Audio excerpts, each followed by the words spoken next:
podcasts. Respire e diga sim.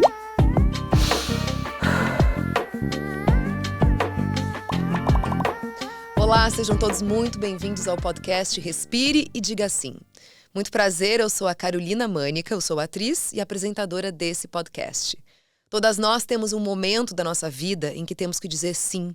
Sim para nós mesmas e sim para a nossa individualidade. Eu acho que o grande marco da nossa vida está quando a gente se dá conta dessa individuação, em que dizer sim é dizer não intrinsecamente para uma série de padrões que já não nos cabem e também não nos servem mais. Esse podcast é sobre isso. Sobre mulheres brilhantes que estão à frente de um tempo, sobre a sua trajetória, sobre as suas histórias, seus anseios e reflexões. Gente, hoje eu estou muito feliz. Eu poderia fazer uma apresentação formal da minha convidada, que é artista plástica, poeta, joalheira, designer, mas eu acho que isso seria muito limitante. Até para começar esse nosso encontro aqui. Existe uma totalidade nesse complexo sistema que é ser artista, mãe e mulher no transcorrer de uma vida. E ela sabe se expressar muito bem sobre isso. Mana Bernardes! Você vê que é tipo assim, um talk show, né? Muito bem-vinda. Obrigada. Que bom. Bom que você está aqui. E aí a gente sempre começa o podcast, né, com a pergunta, que é: quando foi que você respirou, mergulhou dentro de você e disse sim para você mesma?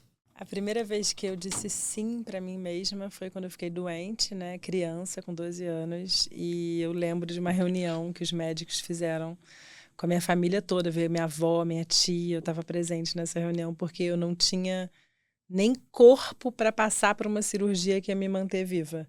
Então eu tive que ficar 2 meses no hospital recebendo suplementação, sem poder comer. E depois eu tive colostomia, fiz a cirurgia e prepararam meu corpo para poder fazer. E nesse momento eu decidi viver assim com toda a possibilidade de vida. Assim, eu agarrei o fio da vida e fui, né? E eu fazia colares, né? Eu comecei muito criança fazendo colares. E eu digo que esse fio, né, das contas, de colocar as continhas dos colares, eu fiquei por um fio, por esse um fio eu me fiz também artista, né? Assim, então, acho que ali eu disse sim para a vida. Por um fim você ficou e por um fim você se refez, né? É. Quantos anos você tinha? 12. 12 anos, caramba. Tem 30 anos. Nossa, muito novinha, né? Aliás, tem 30 anos esse ano. Caramba. Bom que você agarrou esse fio, né? É. Que bonito. E isso, na verdade, foi uma revolução, né? Foi a sua sobrevida, né? Sua nova vida que se abriu ali, né? E como que você vê que isso mudou completamente o seu momento, seu jeito de estar aqui, assim?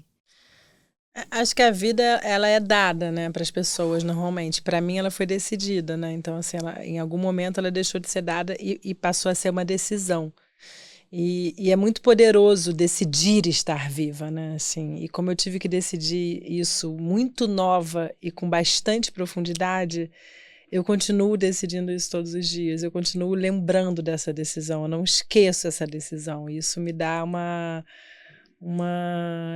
lembrança, né, que é muito perigosa em alguns momentos e muito saudável em outros, né? Porque acho que a energia da superação, ela não é só bonita e boa, ela também é perigosa, né? Tem coisas que a gente não precisa superar e que a gente não precisa ter a energia da superação, né? Essa condição da superação, ela não é necessariamente maravilhosa e linda, ela também pode ser tóxica para mim mesma, né? O tempo todo eu tenho que me superar, que tipo de cobrança é essa, sabe?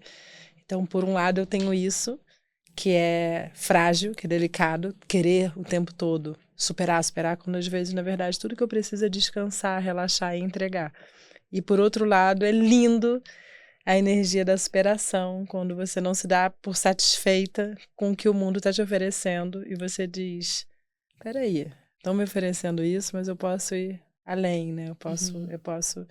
Acho que eu tenho essa energia de ter escolhido viver, né? Isso é bem profundo, né? Muito. E você fala no sentido da superação. Achei muito interessante isso, né? Que a energia da superação, ela não é somente boa, né? Você fala no sentido de, assim, às vezes se atropelar mesmo, né? Ser mais forte do que você precisa ser. Acho que todas as pessoas no seu registro da sua história de vida tem questões que a gente vai levando para a vida e que são perigosas, né, assim, da nossa história, né, assim, do nosso sistema, né, do nosso sistema de traumas, do nosso sistema de vida. Então, como é que a gente consegue, primeiro, ter consciência disso? Então, eu tenho muita consciência, assim, do que foi ter podido morrer com 12 anos, né, assim, então eu realmente tive 2 anos fora da escola, direto sendo internada dos 12 aos 14, que é exatamente na entrada da puberdade, na entrada da descoberta da sexualidade, né? E isso essa é a minha história, né? Então, às vezes, eu ainda me apego a essa história, eu ainda sinto essa história me prender em muitos canais e, ao mesmo tempo, sinto essa história me veicular, me fazer voar em muitas direções. E, normalmente, o que faz a gente veicular e voar também prende a gente. É a mesma história que, em alguns momentos, prende, em alguns momentos, circula. Então, a gente tem que ter muita reverência à nossa história de vida para entender essa equação, aonde que prende, aonde que faz voar, né? E encaixar isso. Porque é a nossa história, a gente não tem outra, a gente só tem essa, né? Então, o ideal é que a gente possa fazer potência né, da nossa história, né? Exato, que lindo. E eu fiz a tua aula que chamava Ferramenta, né? Aquela aula introdutória do curso que você dá, que eu achei Criatividade lindo. Como ferramenta. Nossa, é maravilhosa. E fiquei com muita vontade de fazer o curso. Eu vou fazer ainda o curso. Que foi muito bonito, na verdade. E você conta que uma das coisas que te salvou ali naquele processo foi dar aula, né? Eu achei tão lindo, eu queria saber mais sobre isso. Nessa ocasião, quando eu estava internada, né? Eu acho que quando a gente passa por uma tragédia, que é o que eu passei, a tragédia é algo que interrompe o trajeto, né? Então, algumas pessoas somem, outras aparecem, e isso é bem bonito também, né? Isso faz parte. E uma pessoa apareceu, que foi uma pedagoga, que era, assim, mulher do pai, da ex-mulher do meu pai, sabe? Uma coisa assim, que ela era super católica e ela se aproximou, assim, com muita doação à minha história. Ela ia me visitar, ela ia cuidar de mim, assim, no hospital, com muito carinho. E ela atuava com Ciro Darlan, juiz da Vara de Menor, e com os meninos da Candelária, na época da Funabem e FEBEM, da FIA, Fundação para a Infância e Adolescência no Rio. Então ela falou, e eu já fazia colares, né? Eu me curei fazendo esses colares e fazendo profissionalmente. Eu fiz para todos os acessórios da Letícia Spiller. Que demais. Quando ela fazia a personagem Babalu da novela 4x4, que a Marília Carneiro me encomendou quando eu estava doente, e depois fiz para muitas lojas, e ela viu todo esse processo, que eu ficava no hospital, assim, pedindo para eles tirarem o soro para poder fazer mais colar. E ela falou, você quer dar aula? Porque os seus colares estão tão bonitos e estão vendendo tão bem. Você quer montar uma oficina disso que você faz? E aí eu montei essa oficina, de mais da conta, oficina de produção de arte em bijuteria. Eu tinha 12 anos, montei esse curso. E esse curso foi, assim, eu lembro do primeiro dia que eu dei aula, né, da sensação que o despertador não tocou. Eu cheguei atrasada, era no Museu da República. Eu trabalhei 8 anos no Museu da República, Palácio do Catete, no Rio. E o despertador não tocou e eu cheguei atrasada. E quando eu cheguei, tinha 30 meninos me esperando, e meninos, né, vindos dessas instituições sociais, meninos ex-infratores. E quando eu cheguei, um menino que estava revoltado me esperando há 1 hora, olhou com profundidade para mim, Alessandro, o nome dele. E falou, demora 1 hora, na moral, já tô aqui esperando há maior tempão, ainda é branca, pequena e magra. Aí eu abri a calça, assim, abri o zíper e falei, a minha cicatriz tá roxa, me respeita, eu sou sua professora. Eu acabei de sair do hospital, fiquei na UTI. Você já passou perrengue, eu também já passei perrengue, e a gente está aqui para curar os nossos perrengues. Curar, não faz essa palavra, a gente está aqui para regenerar nossos perrengues juntos, sabe? Assim, mas aqui agora eu estou no lugar de sua professora. E vamos todo mundo dar a mão e respirar junto. E aí eu lembro que nessa hora que a gente fez essa roda e respirou junto, né, assim, começou a respirar junto, fazer roda, e eu comecei a sair da sala de aula, ir pro aterro do Flamengo e catar lixo para fazer joias feitas de coisas do lixo com esses meninos. Eu falei, eu estou fazendo exatamente o que eu nasci para fazer.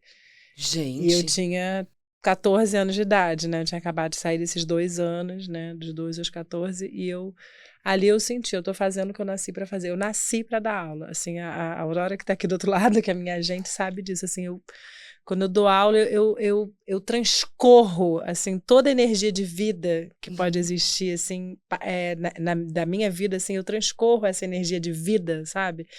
Dando aula, assim, eu tenho absoluto prazer de passar adiante, sabe? Assim como eu tenho absoluto prazer de servir.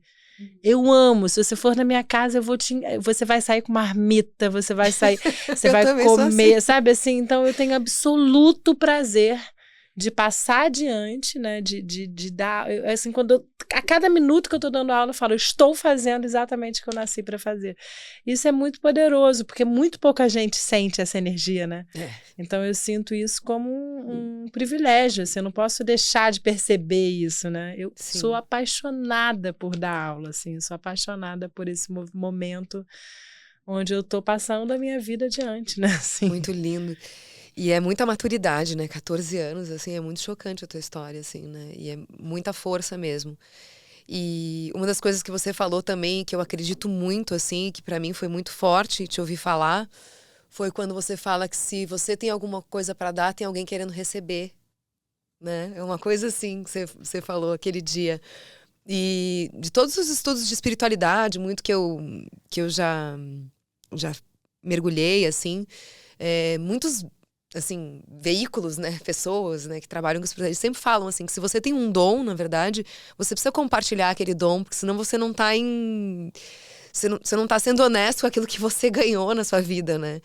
Então, quando você fala de dar aula, assim, o quanto que como é genuíno, né? Imagina uma menina de 14 anos saindo de um processo limite, né, da vida, e aí vai... Nossa, é muito, muito forte toda essa sua história, né? Tipo, a estrutura de vida que isso te dá, né? E o quanto isso reflete no seu trabalho, né? Como que você vê isso? Como é que, tipo assim, você chega nesse lugar que para muita gente seria o ápice, né, de uma potência, só que tem mais para se reinventar a partir daí, né? Como que foi entender esse processo, assim? Tipo, beleza, a partir daqui... Eu acho que tudo na vida é risco, sabe? Assim, a gente tem que sempre estar atento no poder do risco e no perigo do risco. Então, durante muito tempo, eu coloquei dentro de mim uma lógica de que eu estaria ajudando as pessoas, sabe? Assim, e essa lógica hoje, para mim, ela não faz o menor sentido, sabe? Eu não acredito que eu esteja ajudando alguém ou que eu tenha ajudado alguém. Eu não acredito mais em ajuda, porque eu não quero ser ajudada. Eu quero entrar numa corrente de colaboração. Então, eu quero que a gente possa colaborar uma com a outra, sabe? Assim como eu acredito na colaboração. Eu acho que tem um lugar muito perigoso com quem ajuda ou com quem é ajudado, que é quem está ajudando se sente superior a quem está sendo ajudado. Existe esse lugar, sabe? E esse lugar não me interessa. Eu quero estabelecer relações horizontais, de troca, sabe? Autênticas, onde eu estou sendo ajudada e estou ajudando, sabe? Onde existe um sistema que é de colaboração e horizontalidade e eu atuo por isso, sabe? Assim, eu caminho por essa direção, né? De entender um lugar mais horizontal nas relações, sabe? É uma busca, eu acho que tem momentos que isso fica desequilibrado, sabe? Tem momentos que a gente escorrega nesse lugar do ajuda a ser ajudado, sabe?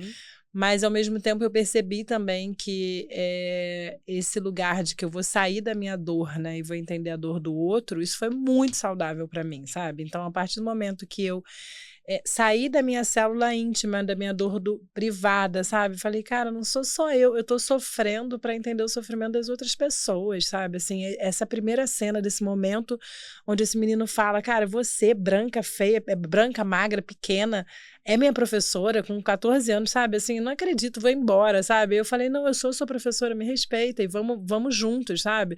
E aí, ali naquela cena, essa cena para mim, ela é uma semiótica de tudo o que veio acontecer na minha vida profissional dali para frente, né? Assim, que vamos juntos, sabe? Vamos juntos, vamos transcender ao lugar que é oferecido, né? Assim, então, acho que já tô meio perdida aqui. Não, mas é isso mesmo, é pra gente se perder um pouco, porque também tem uma coisa que eu tava vendo, que você fala, quando você foi fazer...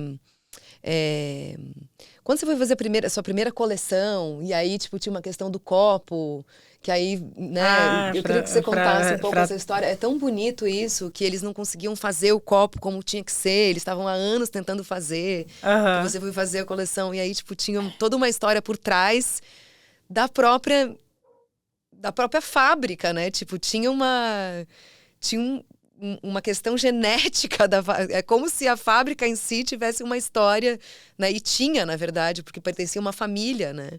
Eu achei muito interessante isso. Eu acredito profundamente na lente terapêutica, sabe? Eu acho que a gente está precisando muito, e como artista eu ocupo esse lugar terapêutico da arte, sabe?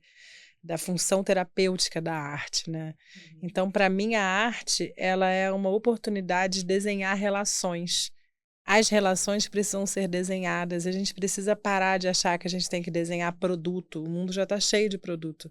Se a gente desenhar boas relações para a realização, né, a gente vai, a partir da potência dessa relação, né, por exemplo, eu estou com a Aurora que está aqui, a gente tem uma relação muito bem desenhada, e dessa relação que a gente quiser que saia, vai sair, do ponto de vista de realização. E eu desenho muito as minhas relações para a realização. Então, quando eu encontro uma pessoa que eu sinto que eu tenho a chance de desenhar uma relação para realizar, o que eu quiser realizar com essa relação vai acontecer.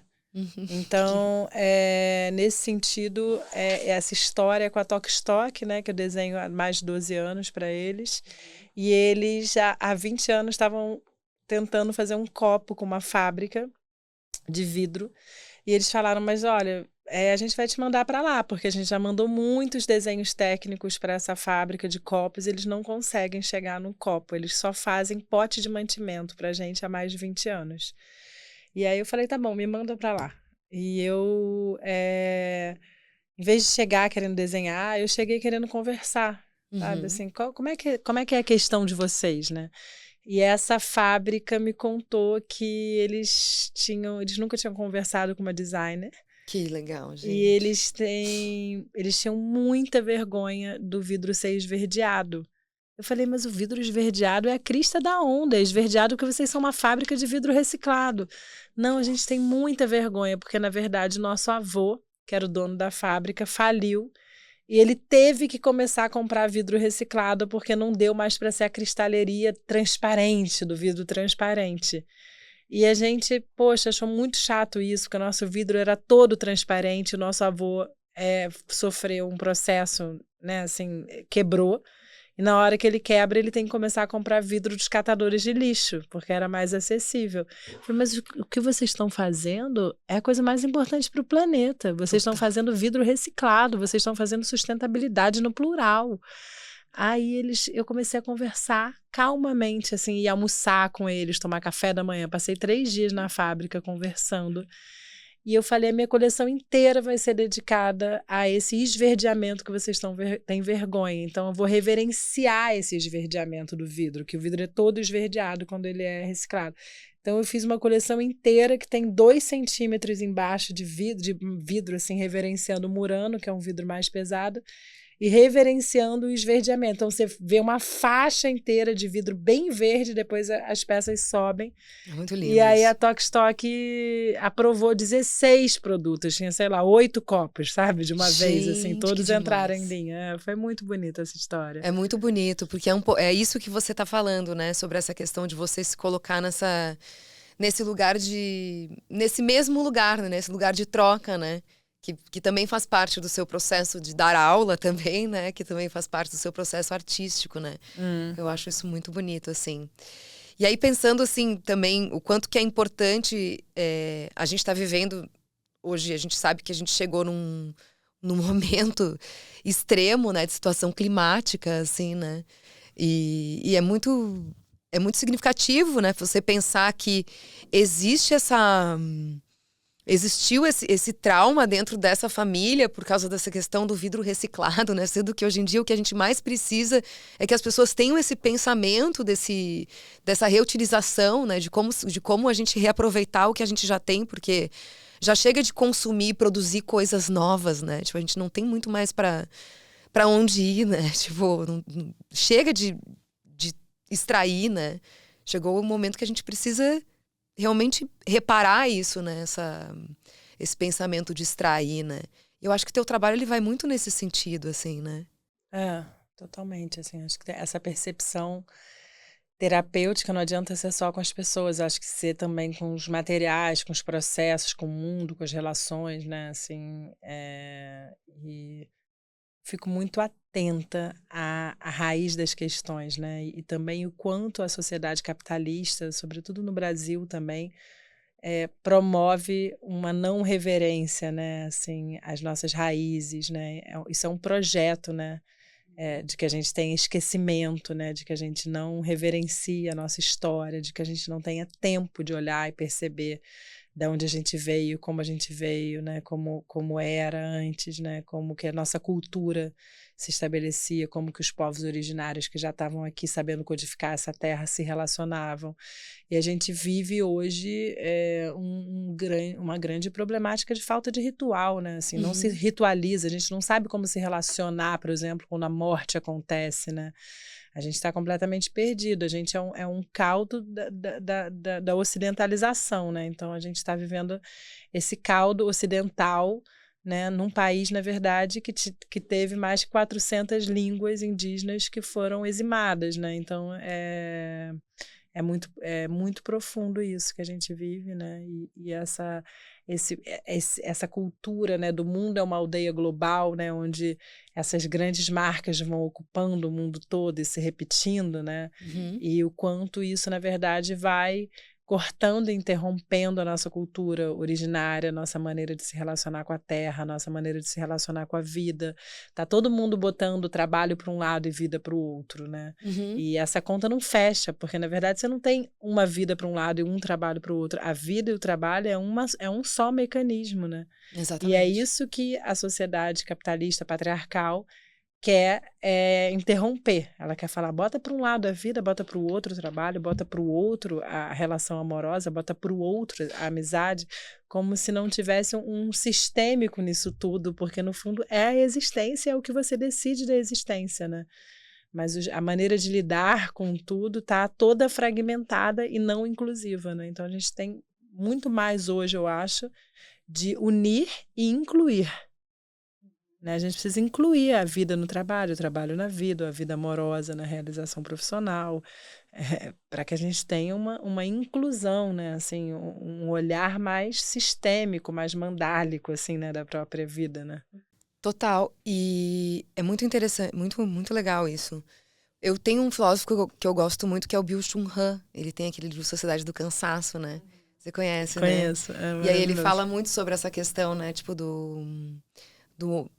desse excesso, né? Tipo, de fazer, produzir, né? E a gente perder esse espaço da contemplação, né? E eu acho que é interessante pensar um pouco sobre isso que você está falando, que a gente poderia entender isso que você fala como assim, não, então a gente tem que ser o nosso trabalho, né? Eu não acho que é isso que você está dizendo.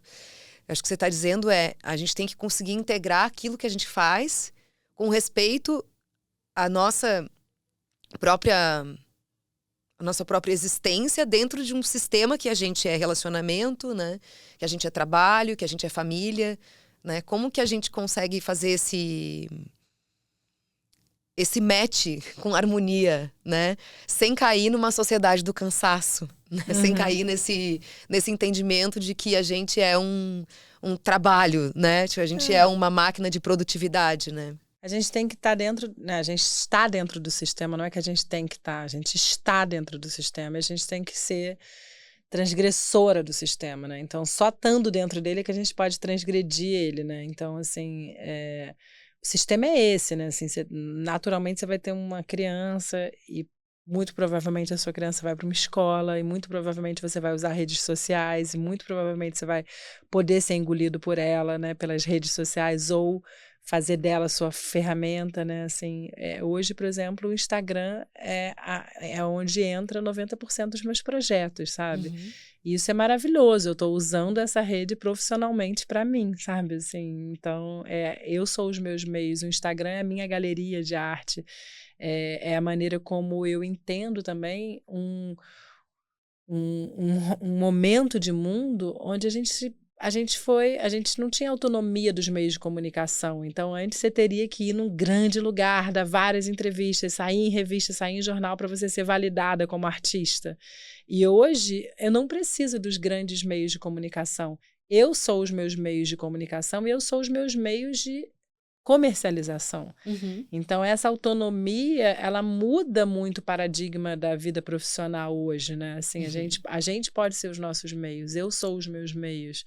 Então, como é que a gente usufrui disso positivamente para a construção de uma nova toada profissional, de uma nova maneira de estar, onde a gente pode, de fato, realizar nossas profissões de dentro de casa, onde a gente pode compor ambientes profissionais domésticos, onde o bolo de chocolate que você faz para vender pode ser lindo e dar super certo, e você não precisar estar escravizado numa grande empresa, sabe? Então, tem aí uma nova manobra de vida que está acontecendo e que a gente precisa ter um olhar crítico, saudável e também de perceber o que é bom e o que não é, né, dessa moeda, né? Eu acho que a pandemia deu uma acelerada nisso, né? Total. Foi tipo assim, botou uma quinta, né? Tipo, antigamente, se o carro fosse com marcha, a gente engatou uma quinta e foi, né? Totalmente. Né? Porque assim, foi. Pro bem e pro mal, né? Pros dois lados, né? Porque nunca a rede social foi algo tão nocivo, como também foi algo tão bom, né? A questão é que a gente precisa escolher, né? Mas tem uma palavra que eu quero muito trazer, que é muito importante para mim, que é a visceralidade. E a eroticidade também, né? Porque isso é um outro lugar que a gente separa também, né? A eroticidade, ela tá a serviço da minha relação amorosa.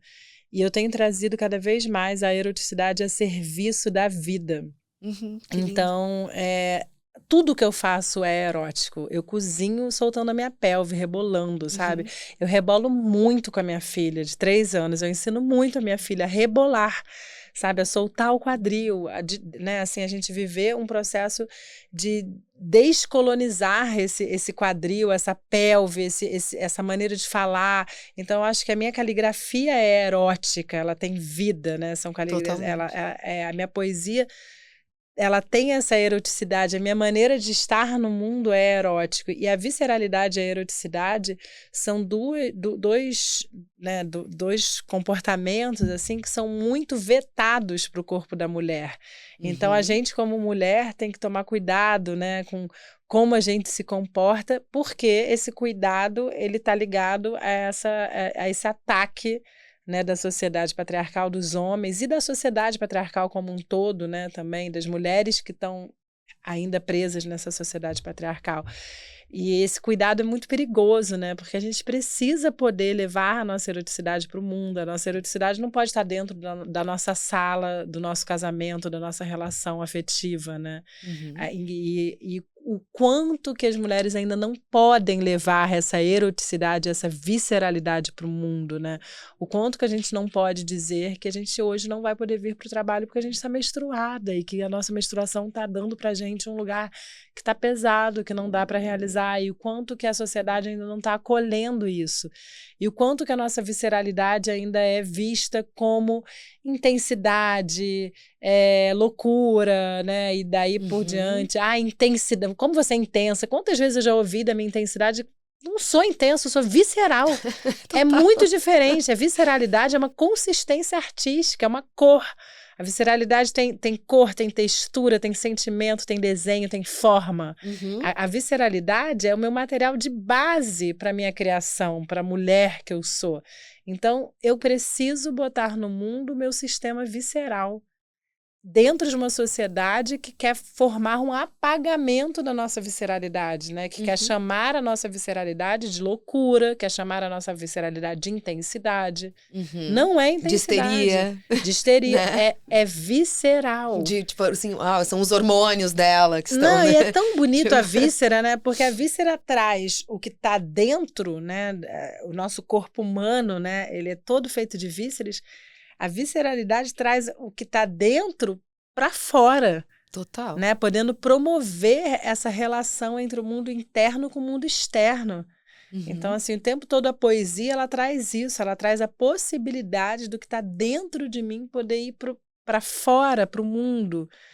Que é um pacto que a sociedade patriarcal quer cortar o tempo todo, né? Que você não seja visceral, que você não menstrue, que você não tenha filhos e que se você tiver filhos, que você volte automaticamente em 4 meses para o seu trabalho, quieta, calada, sem falar da sua dor, do seu puerpério, do seu cansaço, sabe? Sei bem. E que a gente possa, de fato... trazer a nossa expressão. Então, essa é a frase que hoje simboliza a minha realização profissional, que é esse movimento de engajar cada vez mais mulheres a se expressarem, que é cada mulher que cresce com sua expressão é um lugar novo de cura no mundo. Que lindo, gente. Nossa Senhora! Agora, sabe o que eu fiquei pensando? Eu, quando estava grávida, eu sentia essa pulsão erótica muito forte. E é quando você mais é castrado, né? Pelo sistema, né? Porque você é grávida intocada, né? E eu me sentia, assim, tipo, uma potência erótica, sabe? Eu achava meu maior momento, assim, tipo, eu me via, assim, me achava gostosa, gata, sabe? Eu tinha tesão por tudo. Eu olhava assim, tudo me dava uma pulsão, sabe? Tipo, nesse sentido de se apaixonar pelas coisas, não no sentido, né... vulgar da palavra, né? Tipo, nesse sentido de você sentir uma potência, né? De criação, de erotismo, de força. E é quando a gente mais é castrado, né? E é depois que você tem filho, lógico que você passa por uma fase de puerpério que é super complexa, que ninguém te avisa, né? Que a gente cai nessa completamente num buraco sozinha, assim, tipo, uma loucura que acontece, né? Aconteceu. Só que ao mesmo tempo, você ainda tá numa potência erótica, porque você começa a compreender o quanto que você, como mulher, precisa se libertar daquilo ali pra florescer, né? Pra realmente colocar a sua força, né? Não sei se você teve isso. Tive total. Eu lembro de uma cena da minha mãe. A minha mãe, ela tinha uma cena assim que... O meu pai bebia, né, assim, cineasta, diretor de cinema, e às vezes ele bebia, minha mãe com 2 crianças em casa, e a minha mãe trepava em cima do meu pai, eu via muito essa cena, e ela pegava os 2 peitos enormes e jogava leite na cara dele, acorda pra comprar pão! E era uma cena, assim, linda, assim, né, feliniana, assim, né, dela aldeia, né, assim, a gente morava na zona rural, num sítio cheio de animais, assim, e ela trepava em cima dele e apertava aquele leite, vai comprar pão, acordando ele com o leite dela na cara, e para mim isso é um retrato da eroticidade da vida num lugar da saúde, sabe? Sim. E aí, ao mesmo tempo, assim, eu senti muito tesão em amamentar, mesmo, sabe? Em dar leite, assim, sentir aquele peito duro, cheio de leite, um super tesão nisso, sabe? Porque é um resultado de uma saúde muito bonita, né? Você muito, também, assim, dar leite. Eu lembro que eu apertava meu peito, o leite ia até o teto, e eu morria de tesão. E, ao mesmo tempo, eu me separei quando a minha filha tinha 1 ano e 7 meses, o que foi muito complexo e duro, então eu vivi um processo de puerpério, pandemia e separação concomitante. Bom, as coisas não são simples pra você. As coisas não são simples pra mim. Tipo assim. Mas eu tiro proveito. O mergulho, ele é assim, tipo, vertical. Eu tiro proveito. Tá bem distribuído. Outro dia eu aprendi isso, que foi maravilhoso. Eu fui numa acupunturista. Eu falei, nossa, desde que eu tive a minha filha, eu tô com um corpo totalmente diferente. Eu tô vários quilos mais gorda. E isso está sendo uma questão para mim. E aí ele olhou assim com muita profundidade e falou, tá bem distribuído. E eu amei esse tá bem distribuído, sabe? Porque eu acho que o importante na vida são os quilos a mais estarem bem distribuídos, sabe? Totalmente. Sei lá, é o que você tá vivendo, tá bem distribuído, sabe? E aí vivi esse processo, eu me separei e 3 meses depois eu comecei a namorar. Uhum. E aí um dia, e eu namorei uns 4 meses, e um dia esse cara falou pra mim assim, nossa, é muito difícil pra mim ter tesão em você e te ver amamentar ao mesmo tempo. Eu ainda passei esse perrengue. E eu falei, cara, assim, pra mim o maior tesão do mundo é uma mulher que tá dando leite, sabe? Assim, porque é tão bonito você dar leite e ao mesmo tempo você ter vontade de trepar e ao mesmo tempo você tá pronta pra amamentar. E por que tem essa dicotomia do mundo, sabe? Que ou você amamenta ou você tem tesão. Ou você é visceral ou você é uma santa, né? Que não sente nada e que não fala nada. E a gente pode ser santa e ser visceral. A gente pode amamentar e morrer de tesão. Eu acho que a gente não precisa caber nas caixas, né? Não precisa se encaixar tanto, A gente não precisa estar né? para um lado ou para o outro, sabe? A gente precisa entender essa emenda de que é possível, sistemicamente, né, assim, morrer de tesão e amamentar ao mesmo tempo, viver a maternidade, viver o tesão e gozar e viver... E tudo bem também se você não quiser, né? Você pode não ter tesão, né? Um direito ou é uma condição sua física da exaustão, mas podemos, né? Assim, devemos, né? Também abrir o campo para que a gente possa sentir, né? E também não cair nesses padrões de que tem que estar para um lado ou para o outro, né? Exatamente. E é muito, eu não sei, a maternidade para mim foi a minha maior revolução. Foi, assim, o ato mais revolucionário da minha vida, assim. Mudou tudo pra mim, assim. Mudou minha forma de olhar pro outro, mudou o meu afeto. Mudou completamente o meu afeto com as pessoas, assim. E a minha filha hoje tem 10 anos, né? Então ela tá numa fase que ela começa a entrar numa puberdade daqui a pouco, né? Tipo, ela tá entrando, né? Uma puberdade. Então é complexo, né? E ela vem numa outra era, né? Numa era muito digitalizada, né? Que a gente não passou por isso, né? Então é tudo muito novo, assim, né? Como lidar com tudo isso, né? Como equilibrar tudo isso, né? E como trazer ela para esse espaço lúdico, assim. Porque eu fico o tempo inteiro também tentando lembrar ela de que ela pode ser criança, né? Porque hoje em dia as crianças têm um pouco esse negócio que elas são tão estimuladas, né? Que elas esquecem que elas podem ser crianças, né? Então eu trago muito isso para ela. Então levo muito para a natureza, coloco muito no meio do mato, né? A gente tem muito esse ritual, assim. E você teve isso muito, né? Você viveu num sítio, né? E não sei quantos anos tem tua filha agora. 3. 3. Como é que... É porque ela ainda é muito pequena, né? Ela ainda é muito... Essa relação de dependência, codependência, ela ainda é uma coisa só, muito, né? 3 anos ainda é muito uma coisa só, porque daqui a pouco vai abrindo um pouco. Então esse processo também é difícil, não é simples, sabe? Né? Eu ainda me sinto em pleno início do renascimento pós-puerpério, né? Ela já tem 3 anos.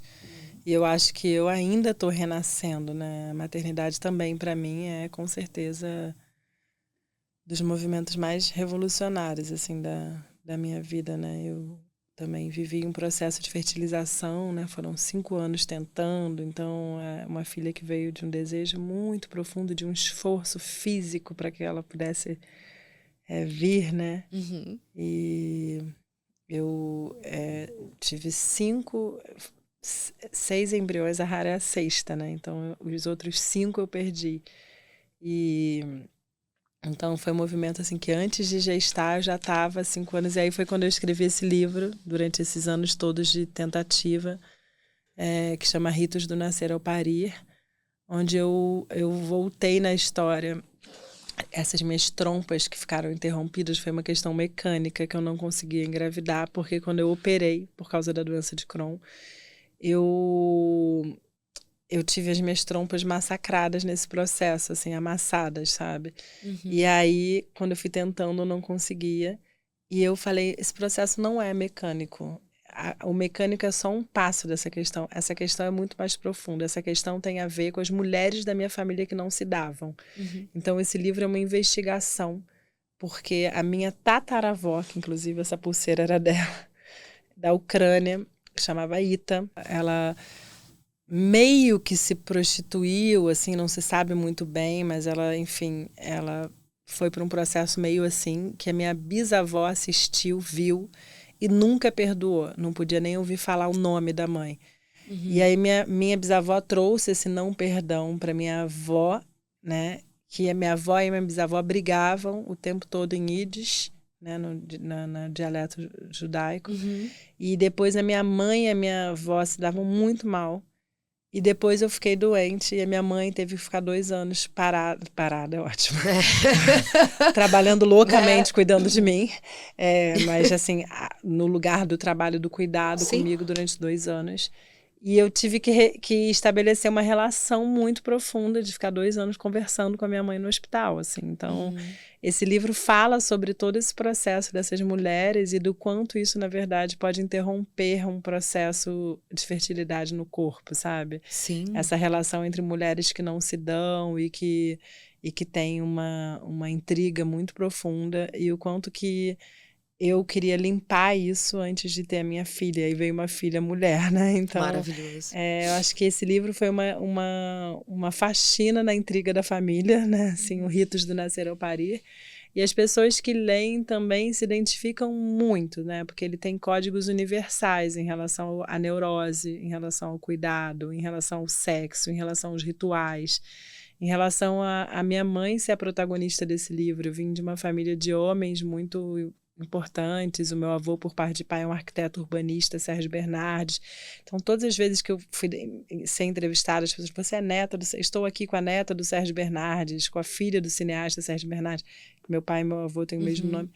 E esse livro é inteiro, a minha mãe é a protagonista do livro, a minha relação com ela e o quanto, na verdade, que o trabalho do cuidado não reconhecido faz com que mulheres geniais desprotagonizem o seu lugar profissional no mundo em prol da criação de suas crianças, né? E esse livro fala disso, assim, a minha mãe é uma mulher genial, uma grande filósofa, uma mulher que fez faculdade de sociologia e que não se formou porque teve um problema de vergonha crônica no dia da formatura, não conseguiu se formar.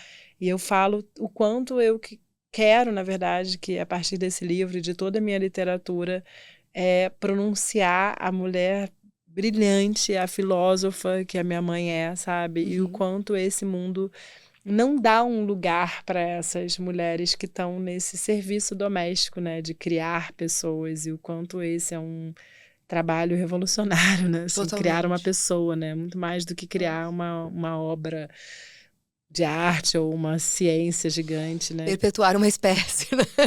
Assim. Tem uma frase da Virginia Woolf, não sei se você... Eu tenho ela em inglês, na verdade, no meu fogão.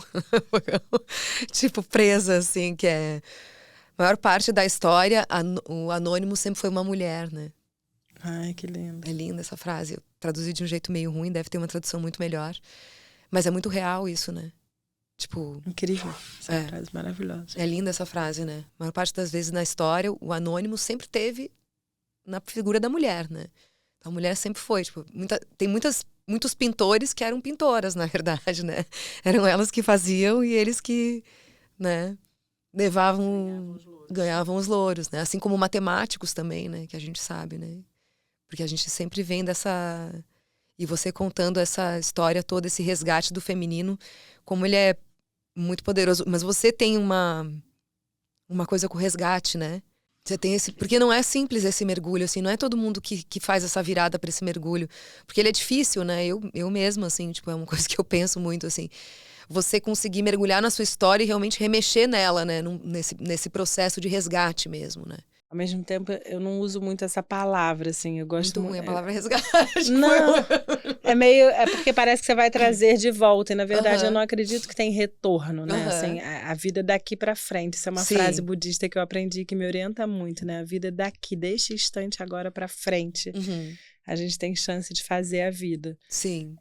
Mas ao mesmo tempo, eu gosto muito da palavra raiz, sabe, assim, puxar essas raízes, né, assim, E é a minha realização profissional isso, né? Então eu tenho esse grande privilégio de ser artista, né? De ter conseguido escolher e atuar nessa profissão, né? Com muita seriedade, de que eu estou atuando com isso, né? Esses são os meus malabares, né? Assim, é a maneira como eu pago as minhas contas, como eu pago, como eu vivo, né? Como eu dou conta da vida, assim. Então eu preciso desses mergulhos, dessas imersões, e essas histórias me fazem atualizar o meu vocabulário hoje também, né? Assim, então, como é ser mulher, né, em 2024, né? Como é, e a gente está num lugar de maior privilégio. Eu sou uma mulher branca, da elite cultural, né? Assim, podendo viver do que eu faço, sabe?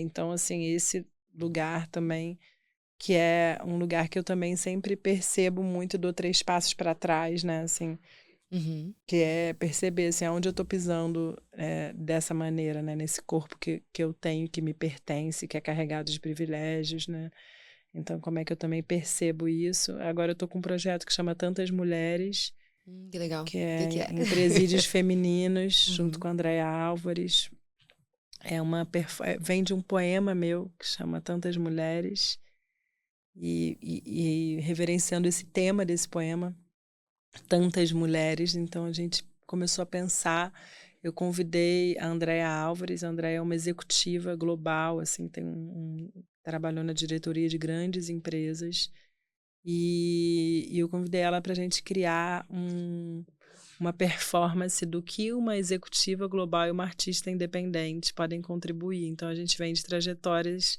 completamente diferentes, né? Completamente diferentes. Que legal! E aí a gente criou essa performance e a gente percebeu que a gente precisava ir para um lugar de profunda vulnerabilidade da mulher, né? Assim, que são os presídios femininos. E a gente está começando esse estudo, a gente fez a performance em um presídio, e é muito chocante entrar no presídio feminino e entender ali o ápice da vulnerabilidade de ser mulher.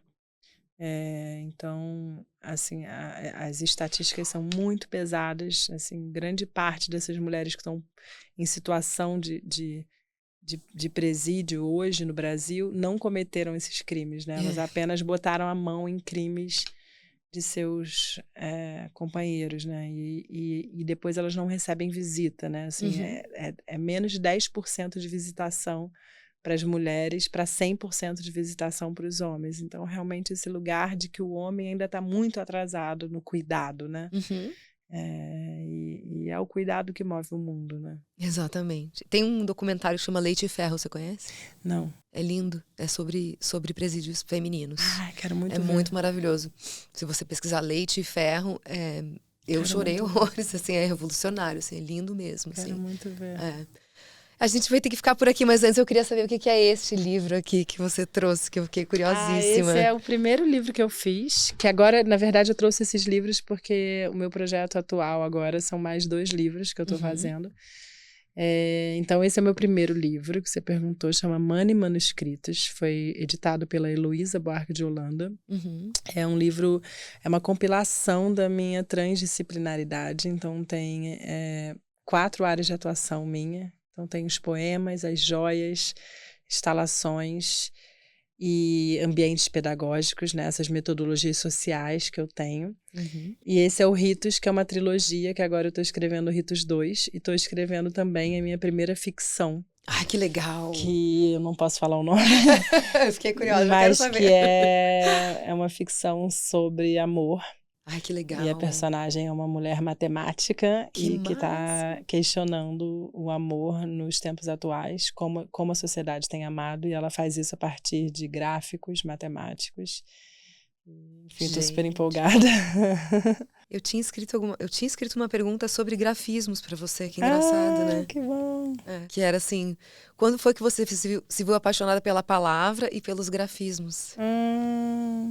Acho que quando a gente tem uma percepção cinematográfica da vida, como eu tenho, sabe? Eu sou filha de um cineasta, né, também.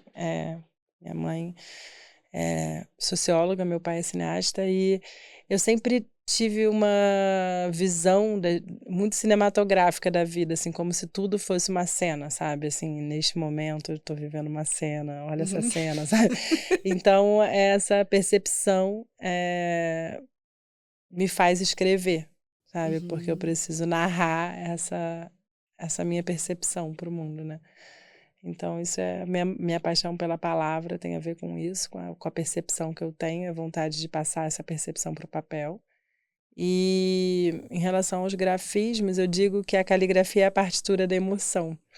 E que a escrita, ela é universalmente, ela é uma das maiores manufaturas, né? Ela é uma manufatura que bastante gente, a não ser quem é analfabeto, que aliás é grande parte do mundo, mas quem não é analfabeto escreve à mão, né? E o escrever à mão é uma manufatura e que o mundo hoje está perdendo, porque a gente está escrevendo muito mais digitalmente do que à mão, né? Então eu digo que a caligrafia é uma partitura da emoção e eu consigo ler o meu estado emocional a partir da minha letra, sabe? Então... Eu também. Eu também tenho isso, que demais. Mana, muito obrigada. Foi uma honra te ter aqui. Foi realmente bem tocante estar com você, assim, esse olhão azul aberto na minha frente, completamente desperto, porque tem um olhão lindo. Muito lindo, muito obrigada mesmo. Gente, muito obrigada, um prazer estar aqui. Se vocês quiserem também conhecer meu trabalho, é @manabernardes, vou passar aqui meu Instagram. E é isso. E sigam a Mana, @Mana Bernardes. Até a próxima, obrigada. Respire e diga sim.